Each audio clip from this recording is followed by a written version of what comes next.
আজরাইল আলাইহিস সালাম সমগ্র বিশ্ব থেকে কিভাবে তিনি জান নিলেন।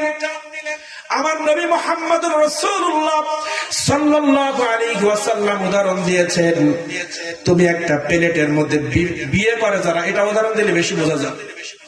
একজন মানুষ যখন বিবাহ করে তার প্লেটটা ছোট হয় না বড় হয়? অনেক বড় প্লেট নিয়ে বর্ষায় বসে যায়, চারিদিক দিয়ে ডিম সাজানো, এখানে একটা মুরগির আস্ত মুরগি, এখানে একটা আস্ত ছাগল, এখানে একটা বড় একটা আস্ত মাছ, আর বিভিন্ন শাকসবজি দিয়ে পুরো প্লেট ভরা। এখন বলেন তো, বর কি শুধু একটা খায় না অর্ধেক একটু খায়, অর্ধেক একটু খায়? শুধু বর না, বরের বন্ধু বান্ধব আত্মীয় স্বজন যারা বোনাই হোক, যারা পাশে বসে বন্ধু বসে, বোনাইরাই বসে বেশি, তো যারা বসে সবাই কি একটা খায় না একটু একটু অর্ধেক একটু নেয়? সব একটু একটু করে নেয়।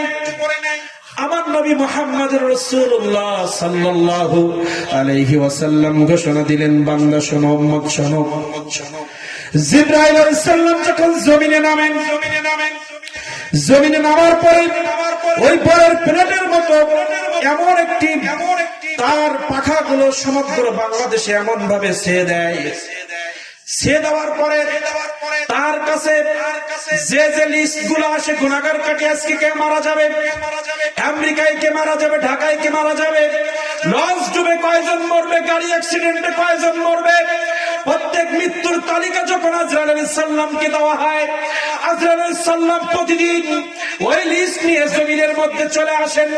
জমিনের মধ্যে আসার পরে